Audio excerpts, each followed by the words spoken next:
मेरे पे केस भी हुआ है। मैं बच्चे से ही डरती नहीं थी क्योंकि मेरे पिता को मैंने लड़ते हुए देखा है। आदिवासी बना नहीं जाता, आदिवासी पैदा होना पड़ता है। मैं लगातार कह रही हूँ,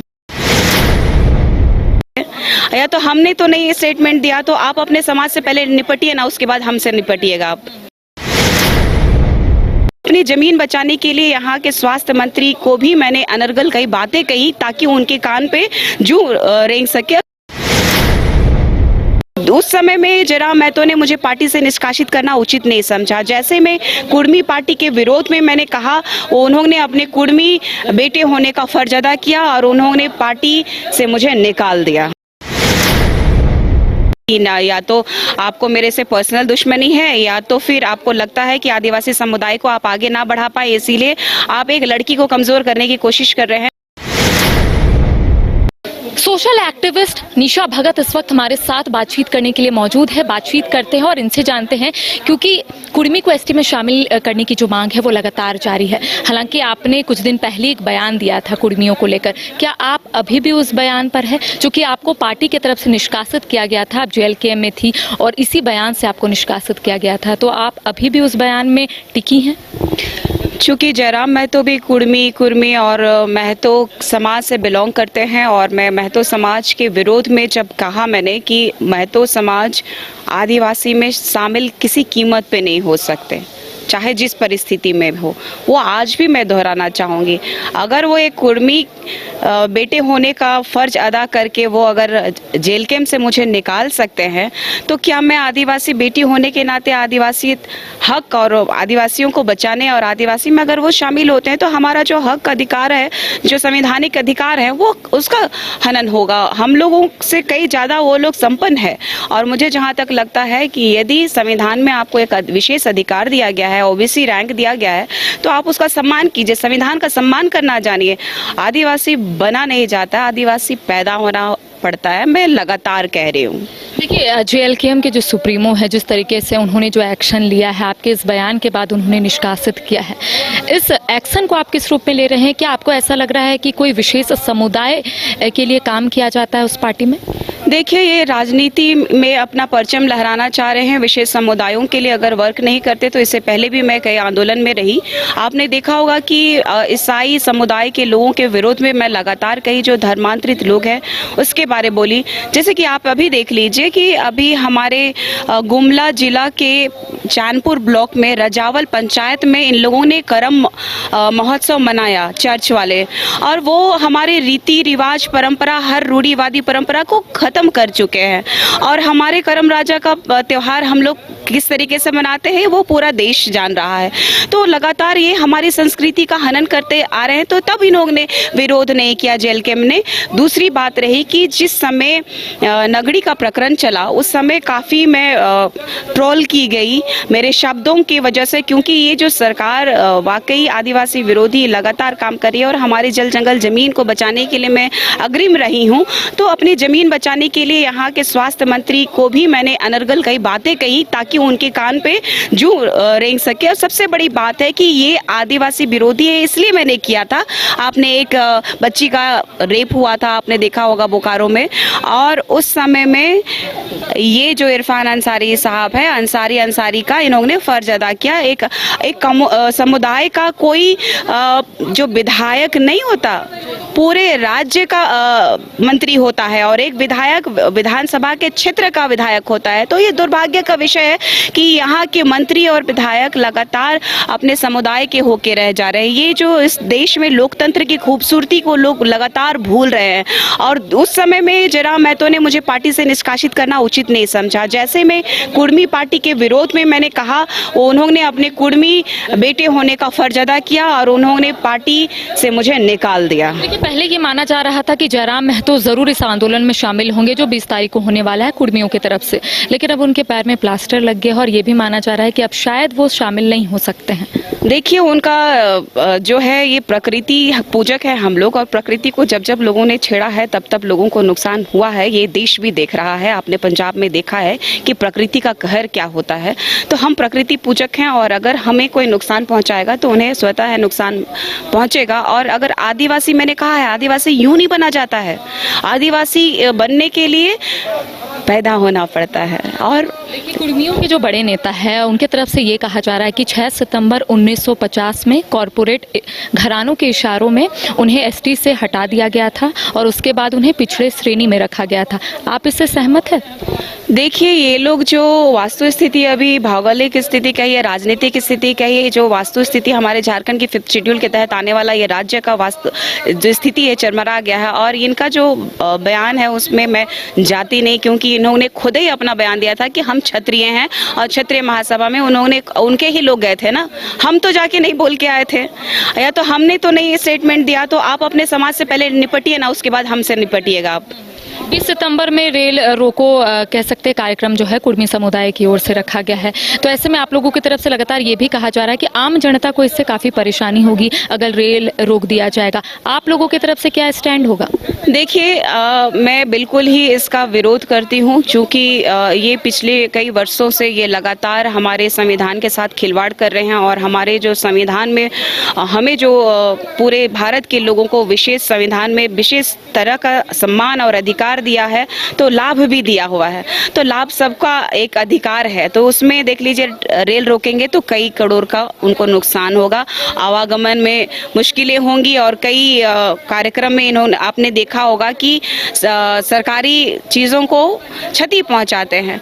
तो आप देख लीजिए केंद्र की सरकार इस पर किस तरीके से मौन है, जबकि झारखंड राज्य से लेकर के दिल्ली तक आवाज आ रही है, लेकिन इस विषय में केंद्र की सरकार अब तक मौन है। और देखना ये है कि कुर्मियों के परिप्रेक्ष्य में ये अपना प्रशासनिक बल लगाते भी हैं या नहीं। आदिवासियों की अस्मिता की रक्षा की आप बात करते हैं, सरना झंडा भी आप बचाती हैं, चूंकि रिम्स 2 के निर्माण को लेकर जो सियासत तेज हो गई है। आपका एक तस्वीर जो है सोशल मीडिया पर खूब वायरल हो रहा था, आप सरना झंडा को बचाती हुई नजर आ रही थी, और आप कई बयान भी दिए। मंत्रियों से डर नहीं लगता है, या फिर अधिकारियों से डर नहीं लगता है, या फिर निशा भगत को ऐसा लगता है कि जो राह पर वो चल चुकी हैं वो राह शायद आने वाले समय में आदिवासियों को हक और अधिकार दिला सकता है? देखिए, जो पिक्चर वायरल किया इन लोगों ने, वो संविधान की बात करने वाले लोग हैं, और इस संविधान को अपने सीने से लगा करके और अपने शिक्षित होने का और अपना जो चरित्र की, अच्छे चरित्र की बात करने वाले लोग अगर ये हरकत करते हैं तो ये शोभा नहीं देते। मुद्दे की बात कीजिए। संविधान के अंतर्गत आपको भी लोकतंत्र में अधिकार है कि आपको लड़ने का। और बाकी रही बात की ना, या तो आपको मेरे से पर्सनल दुश्मनी है, या तो फिर आपको लगता है कि आदिवासी समुदाय को आप आगे ना बढ़ा पाए, इसीलिए आप एक लड़की को कमजोर करने की कोशिश कर रहे हैं। तो मैं एक बात आपके माध्यम से कहना चाहती हूँ कि ये देश हमारा है, ये राज्य हमारा है, और इस राज्य की बेटी, आदिवासी बेटी किसी से नहीं डरती, चाहे वो विधायक हो, चाहे प्रशासनिक पदाधिकारी हो, चाहे इस राज्य के मंत्री हो या इस राज्य के मुख्यमंत्री हो। अगर मैं गलत नहीं हूँ तो मैं किसी से नहीं डरती। इस लोकतंत्र में आपको भी आज़ादी है, मुझे भी आज़ादी है अपने लोगों के बारे में हक और अधिकार की बात करने के लिए। तो आपको हमने जो सौंपा है जनता के लिए, जनता के द्वारा बनाई गई सरकार अगर गलत करेगी तो हमें पूर्णतः अधिकार है कि हम विपक्ष का काम कर सके। विपक्ष का काम करने वाले जितने भी लोग हैं, पार्टियां हैं, अगर अपना भूमिका निभा नहीं पा रही हैं तो जनता को इसका निर्वहन करना पड़ता है। कई बार FIR भी हुआ है मंत्रियों को लेकर, जिस तरीके से इरफान अंसारी को आपने ललकारा था। डर लग रहा था क्या निशा भगत को उस टाइम? देखिए, मैं आदिवासी बेटी हूँ, मैं भगवान बिरसा मुंडा जी की वंशज हूँ, मैं सिंगनी कैली जी की वंशज हूँ, मैं सिद्धो कान्हो जी की वंशज हूँ, मैं वीर बुद्धू भगत जी की वंशज हूँ। मुझे डर किस बात का? बोला ना मैंने, ये पूरा भारत देश हमारा है। अगर हम चाह लें तो पूरे भारत देश में स्वामित्व कर सकते हैं, लेकिन हमने कभी भी राजनीति का शौक नहीं रखा था। अब देख रहे हैं कि हमारे जो समुदाय को, हमारी रूढ़िवादी परंपरा को, हमारे कल्चर को, हमारी भाषाओं को जिस तरीके से हानियां पहुंच रही हैं, इसीलिए आज हमें राजनीति में प्रखरता से आने की आवश्यकता पड़ रही है कि संवैधानिक तरीके से हम लोग लड़ सके और अपनी बातों को दिल्ली तक रखें, ताकि हमारे हमारी बातें जो है पूरी तरीके से धरातल पा सके। अभी भी संवैधानिक तरीके से ये लोग लड़ाई तो कर रहे हैं, लेकिन हम लोग भी लड़ाई में, संवैधानिक लड़ाई में आज भी जंग लड़ रहे हैं कि अभी तक में 8वीं अनुसूची में सिर्फ संथाल भाषा को अभी तक ऐड किया गया है। देखिए मुंडारी है, हो है, हमारा कुड़ुक है।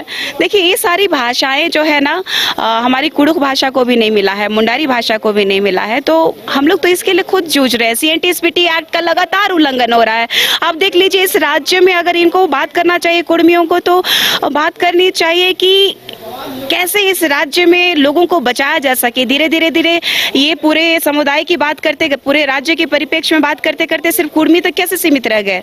इन लोगों की मनसा इतनी जल्दी पता चल गई, ये हमारे राज्य के लिए अच्छा है, क्योंकि हमारा पूरा राज्य इससे बच गया। और आने वाला समय में आदिवासी समुदाय ऐसा बिगुल पोकेगी कि इन लोगों को पता चल जाएगा कि ये OBC है तो OBC ही रहना चाहिए। अच्छा, आप जिस जिले से आती है, लोग वहाँ पर ज्यादा वोकल नहीं है। क्या आपके साथ कोई ऐसा इंसिडेंट हुआ है जिसके बाद आपको ऐसा लगा कि राजनीति में आते हैं और आदिवासियों को उनका हक और अधिकार दिलाते हैं? कोई ऐसा इंसिडेंट हुआ है क्या आपके साथ? देखिए मेरे साथ नहीं, पूरे हमारे आदिवासी समुदाय के साथ ये इंसिडेंट है कि आज भी हम लोग बुनियादी सुविधा के लिए तरसते हैं।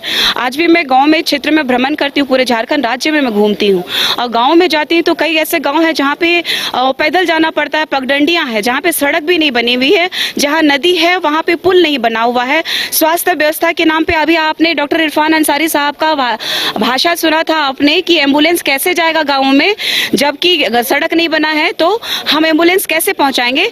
तो ये दुर्भाग्य का विषय है कि राज्य के एक माननीय मंत्री ये कह रहे हैं, जिसकी सरकार है वो कह रहे हैं कि रास्ते नहीं बने हैं। तो रास्ता बनाने का जिम्मेदारी क्या विपक्ष को है या फिर जनता को है? सरकार ना बनाएगी। तो ये दुर्भाग्य है कि आज भी हमारे कई ऐसे आदिवासी महिलाएं हैं जो कि आप क्षेत्र गांव जाइएगा अभी भी ब्लाउज नहीं पहनती है। अंग्रेज के टाइम में ब्लाउज पहनने में टैक्स लगता था, लेकिन हमें आज भी टैक्स नहीं लगता है। लेकिन गरीबी इतनी है, इतना मतलब शोषण किया जाता है हमारा आदिवासी हक को खाने के लिए, हमारी जमीनों को लूटने के लिए दूसरे समुदाय के लोग, जो विशेष तरह के लोग होते हैं, ऐसे लोग हमें लगातार प्रताड़ित करने की कोशिश की जा रही है। इसीलिए हम लोग त्रस्त हैं और मैं लगातार कह रही हूँ उसका जवाब मैं, चाहे इरफान अंसारी साहब हो, चाहे राज्य के माननीय मुख्यमंत्री हो, चाहे देश के प्रधानमंत्री हो, उनको भी मैं चेताने का काम करूंगी, क्योंकि वो दिल्ली के लाल किले से लगातार कहते हैं कि धर्मांतरण पर रोक होनी चाहिए। लेकिन यहाँ पे 2017 में धर्मांतरण बिल लागू किया गया, लेकिन हमारा समाज कहाँ है, ये दुर्भाग्य का विषय है। केंद्र की सरकार अगर चाहती है कि आदिवासियों की रक्षा हो,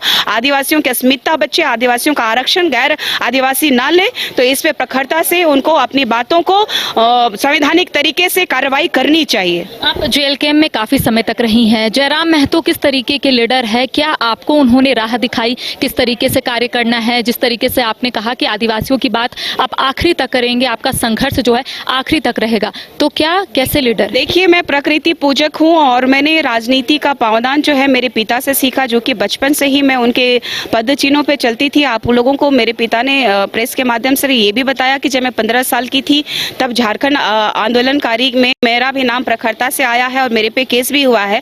मैं बच्चे से ही डरती नहीं थी, क्योंकि मेरे पिता को मैंने लड़ते हुए देखा है। मैंने उस परिस्थिति में मैंने पिताजी को देखा है जब वो जेल में थे। मैं खूब रो रही थी कि मैं कैसे मिल पाऊंगी, मैं कैसे उनका पैर छू पाऊंगी। तो मैंने वो दर्द को भी देखा है, महसूस किया है। लेकिन मुझे अब डर खत्म हो गया है, क्योंकि हमारे पूरे वीर क्रांतिकारियों का इतिहास है कि बलिदान दिया है, उन्होंने खून बहाया है। तो मैं एक शहीद हो जाऊंगी तो मुझे कोई गम नहीं है। मेरा एटलीस्ट मेरा समाज बचेगा, मेरे लोग बचेंगे, मेरे लोगों का अधिकार बचेगा, ये मेरे लिए सबसे गर्व का विषय है। जो राह पर आप चल रही हैं, बहुत सारे कांटे हैं, कैसे टैकल कीजिएगा, कैसे आगे बढ़िएगा? बहुत लोग आपको पीछे खींचेंगे। देखिए गुलाब सबको पसंद आता है, गुलाब बहुत खूबसूरत और सुंदर भी दिखता है और खुशबू भी बहुत अच्छी होती है उसकी, लेकिन गुलाब में कांटे बहुत होते हैं। इसका मतलब ये थोड़ी है कि संघर्ष में हमारे पूर्वज भी, मैं सोचती हूँ आज तो हमारे पास गाड़ी है, लेकिन उनके पास तो गाड़ियां भी नहीं होती थी। कितना पहाड़ वो लोग पैदल, जंगल झाड़, जब मैं नगड़ी बचाने जा रही थी, नदी पार करके जा रही थी, तो मुझे एहसास हुआ कि हमारे पूर्वजों ने कैसा बलिदान दिया होगा। मेरे रोंगटे आज भी कांप जाते हैं कि हमारे पूर्वजों ने कितना संघर्ष और कितना बलिदान दिया होगा। और आज अगर आदिवासी बेटी अगर खड़ी है तो आदिवासी समुदाय के लिए, तो लोगों को मिर्ची क्यों लग रही है? इस बात का दुख होता है कि अगर अपने हक और अधिकार की बात जब आदिवासी समाज करता है तो उन्हें पिछड़ा समझ करके क्यों दबाने की कोशिश की जाती है। अगर हम शिक्षित हो रहे हैं तो हमें शिक्षित होने दिया जाए। अगर हम आगे बढ़ रहे हैं, अपने राज्य और अपने देश के प्रति अपने बातों को रख सकते हैं, तो फिर इसको रहने दिया जाए। तो देखिए एक छोटे शहर से निशा भगत बाहर निकली है और इनका कहना है कि जब तक आदिवासियों को उनका हक और अधिकार नहीं मिलेगा तब तक इनका संघर्ष जो है वो जारी रहेगा। सहयोगी नूतन के साथ करिश्मा सिन्हा, न्यूज़ बाइस्कोप, रांची। घर रहने का मकान भर नहीं, ये खुशियों की तिजोरी है। दरवाजे पर दस्तक देता पड़ोस, खिड़कियों से उमड़ आता आसमां, तारों में उलझी ऐसी ना जाने कितनी दास्तां। कहती हैं चले डायमंड सिटी, एक सफर हम सफर के साथ अपने घर तक। Diamond city, life long bonding, 500 से ज्यादा खुशहाल डायमंड परिवार। जल्दी करें, सिर्फ 200 फ्लैट बाकी। आज ही बुक करें अपना आशियाना।